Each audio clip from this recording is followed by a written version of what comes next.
There's been a lot of talk this week, hasn't there, about Nico Raskin's relationship with Russell Martin, Nico Raskin's preferential sort of position on the pitch, and Nico Raskin's performance at the weekend when he sort of abandoned took the handbrake off the number 6 role and just went and dominated the game of football, much like he was doing towards the end of last season. Barry Ferguson talks about the conversations that he had with Nico Raskin around about that time, the difference that it made to his game, um, how much time he had for him just as a person. I think there's a great line in it where he said, you could never accuse the boy of being a teacher's pet. He was challenging. And there were times when Barry Ferguson says he felt like kicking him up the backside. But he enjoyed having these conversations with him. And I think what you saw when Russell Martin took over was a different guy with a very different approach who wasn't keen on answering questions or explaining himself. It was just do as I say sort of approach. And I think that's why there was such a breakdown in communication. But for anybody that's interested in the whole background to Nico Raskin and Russell Martin and his relationship at Rangers, then yeah, I think it's pretty much a must read. Really interesting tomorrow. Scott, we said it the other night, and I'm wary that I'm repeating myself a little bit, but it is mad to think that Russell Martin almost punted Nico Raskin for buttons in the summer. It's pretty mad. Well, mad in the sense that not only would you get rid of him, but as we touched on, the price that they'd let him go for. If the manager at that time had got his way, clearly just wanted Nico Raskin out the door, and if the club had backed him on that, then he could have went for a pretty paltry fee when you think about it, compared to what he might go for this summer, or in terms of bids that might come in if he goes to the World Cup with Belgium. So, we've said that Barry Ferguson had a very different way of dealing with Nico Raskin, but I think it's the way that you would have to have as a manager because of the type of character he is. Russell Martin decided to go down a different route. I don't doubt that Nico Raskin at times would be challenging for a manager, because you can just tell with his character, he's got that kind of fiery nature about him. But it's how you deal with players like that to get the best out of them. I think Barry did that to his credit towards the end of last season. Russell Martin couldn't quite manage it, but I think probably even in a different way to Barry Ferguson again, I think Danny Rowe's starting to get the best out of him as well. There seems to be a really kind of blossoming relationship between the two. I think there's a trust there. Danny Rowe said at the weekend it was interesting.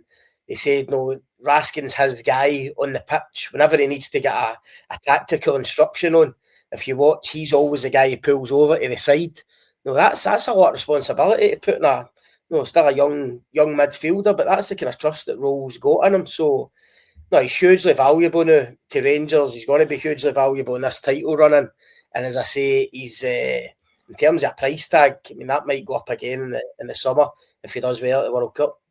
I tell you, a couple of things to consider there, Scott. Remember, I think we were talking about this the other night, and I called it very early last season that I thought that there was going to be a major problem in terms of personality clash between Raskin and Russell Martin.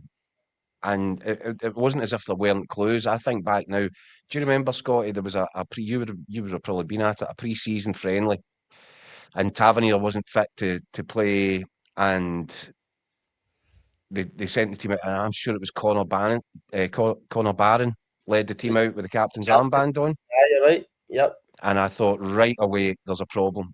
And then it escalated from there. He was played horribly out of position.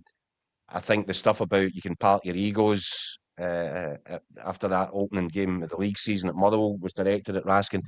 It was just never that, for whatever reason, and that's just bad management. Whatever way you look at it, that's bad management. If you've got one of the most talented players in the country, and for whatever reason you can't communicate, you can't deal with him, you can't have a relationship with him, you can't motivate him, whatever it was, is bad man management. And I think about it. See, if you put yourself in Andrew Kavanagh's shoes today, he must be going like that. Wow, how close was that? One, as you said, about his potential transfer value in the market this summer or after the World Cup. But two, Imagine Rangers do manage to get over the line and Nico Raskin is the guy that drives this over these next 5 games. It's looking more and more likely with each passing week that Rangers would then go automatically into the Champions League.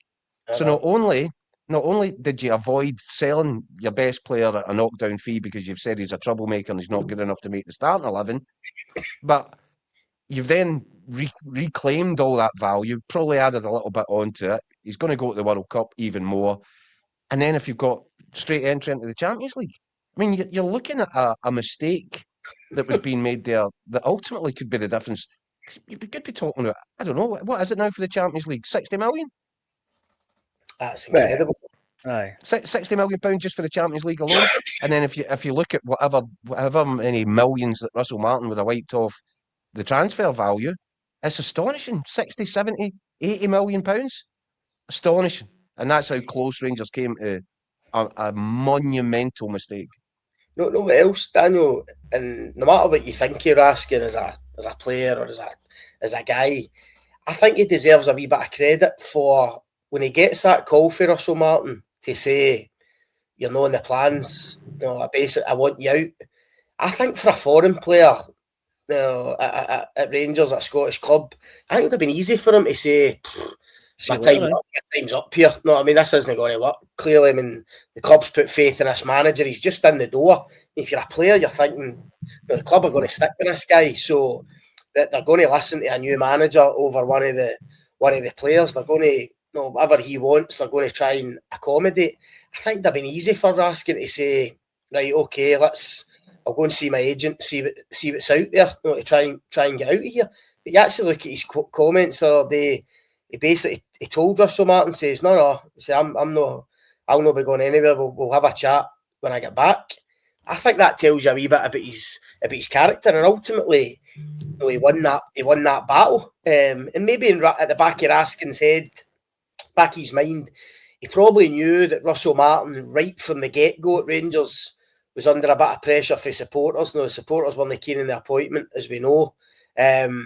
And Raskin's obviously a bit of a fan's favourite. Maybe at the back of his mind, he knew, if I fight this, then I can maybe win this wee battle. And that's ultimately what happened. But as I say, I've got a bit of admiration for him, because he's obviously got a wee bit about him. He wasn't prepared to just accept it. He's kind of fought back, and as Jacko says, I mean, look at him now. He's the guy pretty much leading this title charge.